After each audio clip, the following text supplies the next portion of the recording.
살아가는 데 있어서 복이라는 것이 참 중요합니다. 누구나 할 것 없이 평생 동안 간절히 사모하는 것이 바로 복이라는 것입니다. 그래서 남에게 보이는 가장 큰 호의가 바로 삶에 복을 빌어주는 것입니다. 신앙생활에서도 마찬가지입니다. 모두가 하나님 안에서 복된 삶이기를 원합니다. 하나님 역시 당신을 의지하는 자녀된 삶을 복되게 하시기를 원하십니다. 민수기 6장 22절에서 27절 말씀을 보면 여호와께서 모세에게 말씀하여 이르시되 아론과 그의 아들들에게 말하여 이르기를 너희는 이스라엘 자손을 위하여 이렇게 축복하여 이르되 여호와는 내게 복을 주시고 너를 지키시기를 원하며 여호와는 그의 얼굴을 내게 비추사 은혜 비추시기를 원하며 여호와는 그 얼굴을 내게로 향하여 드사 평강 주시기를 원하노라 할지니라 하라. 그들은 이같이 내 이름으로 이스라엘 자손에게 축복할지니 내가 그들에게 복을 주리라. 이 말씀은 제사장 축복문입니다. 하나님께서 모세를 통하여 이스라엘 백성들을 애굽에서 이끌어내시고 시내산에서 언약을 맺습니다. 하나님께서 언약을 맺으시고 여러 가지 규정을 주시는데 그 가운데 제사장 축복문도 있습니다. 그리고 제사장들로 이스라엘 백성들을 향해서 늘 축복하라고 말씀하십니다. 이스라엘 백성들이 애굽에서 광야로 나와 여정이 시작되면서부터 끊임없이 계속된 불평이 무엇입니까? 광야 여정이 너무 위험하고 힘들다는 것입니다. 그래서 기껏 힘든 광야에서 죽게 하기 위해 자신들을 애굽에서 이끌어내었냐는 불만을 하나님께 계속해서 토로하게 되는 것입니다. 때문에 하나님께서는 제사장 축복문을 통해서 하나님에 대한 오해를 바로잡고자 하는 것입니다. 하나님은 당신의 백성들에게 늘 복을 주시기를 원한다는 그 마음을 전하시는 것입니다.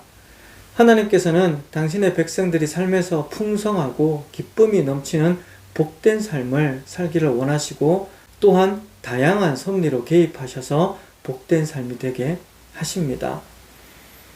어느 초등학교에서 선생님이 아이들에게 각자의 꿈이 무엇인지 질문을 하였습니다.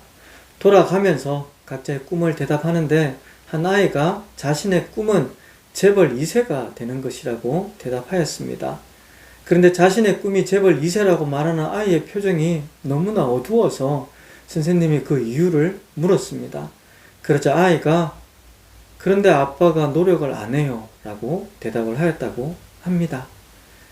자신이 재벌 2세가 되려면 아빠가 재벌이 되어야 하는데 아빠가 재벌이 될 노력을 안 한다고 아이가 이야기하는 것입니다. 아빠가 재벌이 되면 아이는 당연히 재벌 2세가 되어 재벌처럼 사는 것입니다. 이처럼 우리가 하나님을 만복의 근원이라고 고백합니다. 하나님께서 만복의 근원이시기에 그의 자녀된 백성의 삶은 많은 복을 누리는 복의 근원된 삶을 사는 것이 당연한 것입니다. 영적인 차원뿐만 아니라 현실에서도 많은 복을 누리고 흘려보내는 복된 삶을 사는 것입니다. 그러나 신앙생활에서 복을 논한다는 것이 참으로 조심스럽습니다. 왜냐하면 자칫 기복신앙으로 믿음이 왜곡되고 삶의 걸음이 어그러지지 않을까 하는 걱정 때문인 것입니다. 한때는 복이라는 것이 전도의 수단이었습니다. 다시 말하면 하나님을 믿으면 복받습니다가 아주 중요한 전도의 중심 요지였습니다. 그런데 어느 순간부터 복이라는 것이 전도의 장애가 되어버렸습니다. 너무 복을 강조하고 집착한다는 것입니다. 그래서 복을 논하는 것이 마치 탐욕으로 가득한 미숙한 신앙으로 여겨지게 되어 사람들을 불편하게 만든다는 것입니다. 왜 그럴까요?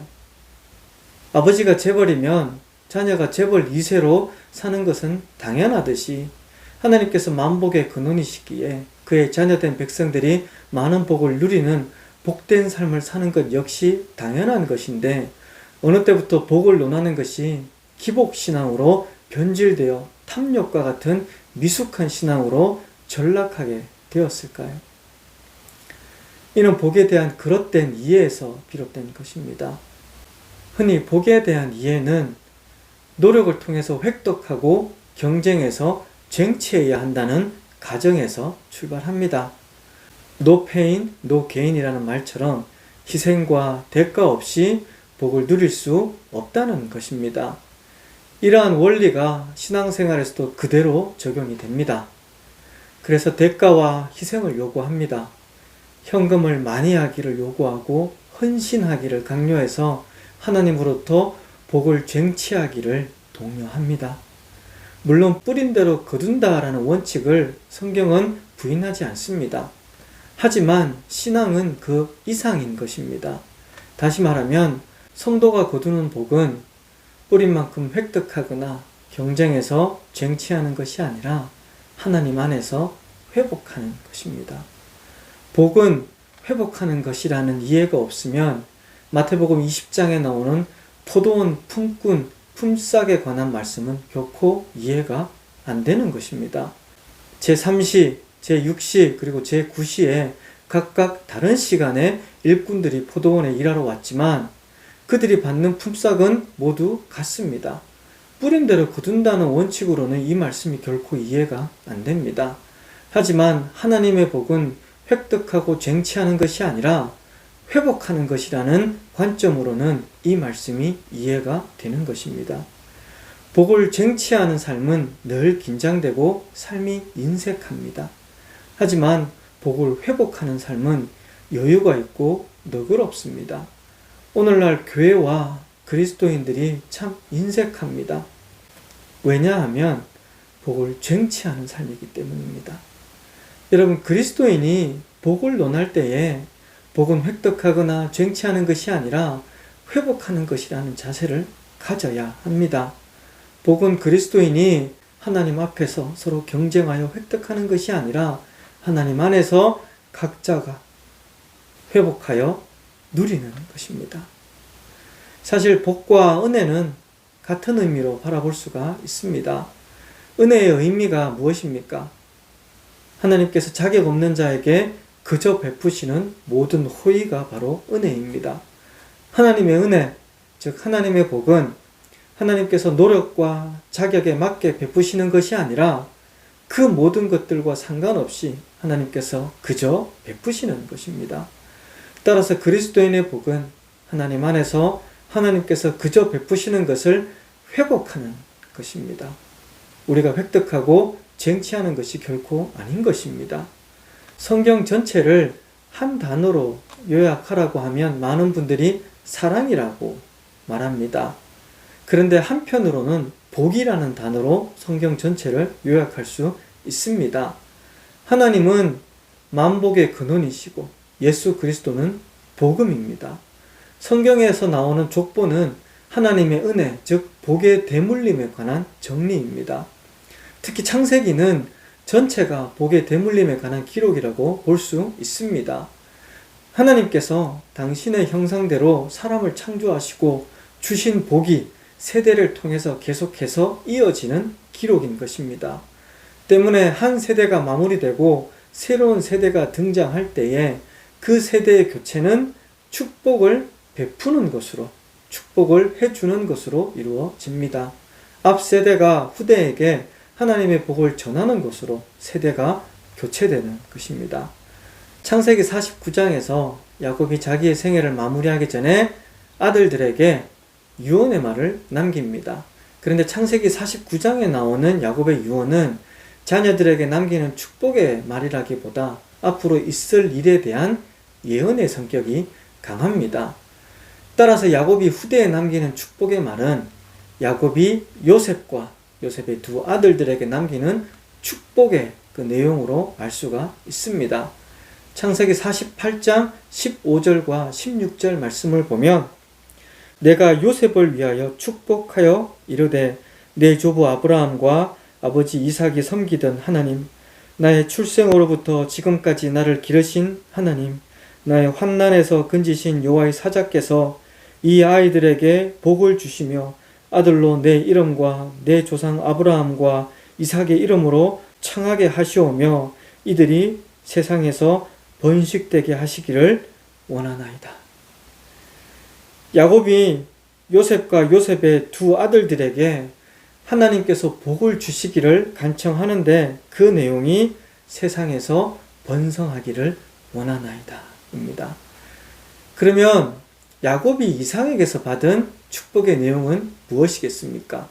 창세기 28장 말씀을 보면 먼저 이삭이 야곱을 불러 그에게 축복하고 당부하며 이르되 라는 말씀으로 시작을 해서 3절 말씀을 보면 전능하신 하나님이 내게 복을 주시어 내가 생육하고 번성하게 하여 내가 여러 족속을 이루게 하시고 아브라함에게 허락하신 복을 내게 주시되 너와 함께 내 자손에게도 주사 하나님이 아브라함에게 주신 땅 곧 내가 거류하는 땅을 내가 차지하게 하시기를 원하노라. 이삭이 야곱에게 하는 말이 하나님께서 아브라함에게 주신 복을 이삭 자신이 이어받았는데 그 복을 야곱에게 전한다고 이야기하는 것입니다. 그리고 그 내용이 생육하고 번성하라 입니다. 그래서 앞서 야곱이 요셉의 두 아들들에게 행한 유언에서 보았듯이 야곱이 이 복을 그대로 그 후손에게 전하는 것입니다. 그렇다면 실제로 이삭과 아브라함 역시 이와 같은 복을 받았는지 살펴보겠습니다. 이삭의 경우에는 창세기 28장 2절과 4절에서 여호와께서 이삭에게 나타나 이르시되 애굽으로 내려가지 말고 내가 내게 지시하는 땅에 거주하라. 이 땅에 거류하면 내가 너와 함께 있어 내게 복을 주고 내가 이 모든 땅을 너와 내 자손에게 주리라. 내가 내 아버지 아브라함에게 맹세한 것을 이루어 내 자손을 하늘의 별과 같이 번성하게 하며 이 모든 땅을 내 자손에게 주리니 내 자손으로 말미암아 천하 만민이 복을 얻으리라. 그리고 아브라함의 경우에는 창세기 22장 17절과 18절 말씀에서 내가 내게 큰 복을 주고 내 씨가 크게 번성하며 하늘의 별과 같고 바닷가 모래와 같게 하리니 내 씨가 그 대적의 성문을 차지하리라. 또 내 씨로 말미암아 천하 만민이 복을 받으리니 이는 내가 나의 말을 준행하였음이라 하셨다 하니라. 하나님께서 아브라함과 이삭에게 전달한 복의 내용이 같은 내용인데 그 내용의 요지는 결국 생육하고 번성하고 충만하라 입니다. 생육하고 번성하고 충만하라는 복의 내용이 아브라함에서부터 이삭, 야곱, 그리고 요셉, 그리고 후대로 계속해서 대를 이어서 전해지는 것입니다. 대를 이어서 복에 근원된 삶을 살기를 요구하는 것입니다. 그렇다면 생육하고 번성하고 충만하라는 복은 아브라함이 처음 하나님께 받고 그 복이 이어지는 것입니까? 창세기 9장 1절에서 2절 말씀을 보면 하나님께서 노아와 그 아들들에게 복을 주시며 그들에게 이르시되 생육하고 번성하고 땅에 충만하라는 말씀이 나옵니다. 하나님께서 홍수 심판에서 살아남은 노아와 그 가족들에게 생육하고 번성하고 충만하라는 복을 주십니다. 그리고 더 앞으로 가면 창세기 1장 27절과 28절 말씀에서 생육하고 번성하고 충만하라는 복이 등장합니다. 하나님이 자기 형상, 곧 하나님의 형상대로 사람을 창조하시고 남자와 여자를 창조하시고 하나님이 그들에게 복을 주시며 하나님이 그들에게 이르시되 생육하고 번성하고 땅에 충만하라. 땅을 정복하라. 바다의 물고기와 하늘의 새와 땅에 움직이는 모든 생물을 다스리라 하시니라. 하나님이 당신의 형상대로 사람을 창조하시고 복을 주시는데 그 내용이 생육하고 번성하고 충만하라 입니다. 그러니까 생육하고 번성하고 충만하라는 복은 하나님의 형상으로 지음받은 인간이 하나님으로부터 받은 복인 것입니다. 그리고 이 복이 아담에서 노아로 그리고 아브라함과 그 후손으로 계속해서 이어지는 것입니다. 또한 오늘날 믿음으로 아브라함의 후손된 모든 그리스도인의 삶까지 이어지는 것입니다. 생육하고 번성하고 충만하라는 축복의 내용 안에 삶에서 바라는 모든 기대와 간구가 다 들어 있습니다. 그리고 이러한 복은 하나님께서 당신의 형상대로 사람을 창조하시고 이미 다 주신 것입니다. 그래서 복이라는 것은 경쟁해서 쟁취하는 것이 아니라 이미 주신 것을 회복하는 것입니다. 우리 안에서 하나님의 형상을 회복함으로 주신 복을 회복하여 누리는 것입니다. 열왕기상 2장 3절 말씀을 보면 내 하나님 여호와의 명령을 지켜 그 길로 행하며 그 법률과 계명과 증거를 모세의 율법에 기록된 대로 지키라. 그리하면 내가 무엇을 하든지 어디로 가든지 형통할지니라. 형통이라는 말은 흔히 복된 삶의 모습을 설명할 때 쓰이는 말입니다.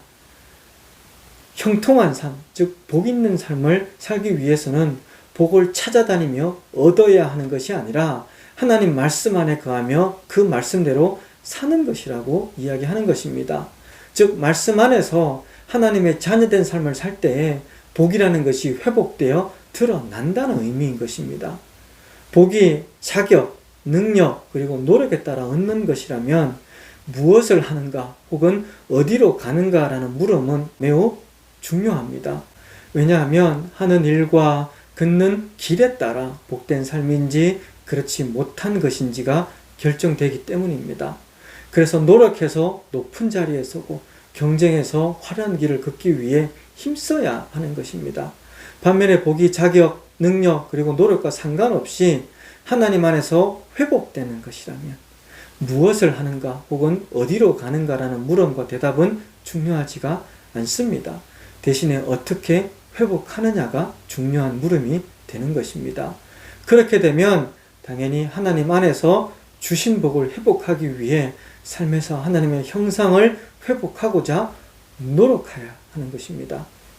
하나님께서 당신의 형상대로 사람을 창조하시고 생육하고 번성하고 충만하라는 온전한 복을 주셨습니다. 그리고 그 복이 하나님의 자녀된 삶에 대물림 되는 것입니다. 따라서 모든 그리스도인은 하나님에게서 대물림 되는 그 온전한 복을 회복하여 누리도록 힘써야 하는 것입니다. 시편 1편 말씀에서 복 있는 사람은 악인의 꾀를 쫓지 아니하며 죄인들의 길에 서지 아니하며 오만한 자들의 자리에 앉지 아니하고 오직 여호와의 율법을 즐거워하여 그의 율법을 주야로 묵상하는도다. 그는 시냇가에 심은 나무가 철을 따라 열매를 맺으며 그 잎사귀가 마르지 아니함 같으니 그가 하는 모든 일이 다 형통하리로다. 여러분, 그리스도인의 삶은 시냇가에 심은 나무와 같은 것입니다. 시냇가에 심은 나무는 물을 얻고자 이리저리 찾아다니며 노력하지 않아도 물이 풍성하게 공급되어 철을 따라 열매를 맺듯이 하나님 안에 거하는 그리스도인의 삶은 생육하고 번성하고 충만케 하는 복이 공급되는 것입니다. 그래서 형통한 걸음을 내딛게 하셔서 천만인이 더불어 복을 받는 복의 근원된 삶을 사는 것입니다. 그리스도인이 이 복을 회복해야 하는 것입니다. 하나님의 사랑과 예수 그리스도의 말씀 안에서 하나님의 형상대로 지원받은 최초의 인간에게 주어진, 그래서 하나님의 자녀된 삶을 통해서 계속해서 이어가는 온전한 복을 회복해야 하는 것입니다. 영적인 복 역시 마찬가지입니다.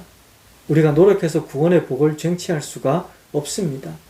구원의 복은 예수 그리스도께서 십자가에서 이루신 것을 예수 그리스도를 믿음으로 우리의 것으로 회복하여 누리는 것입니다.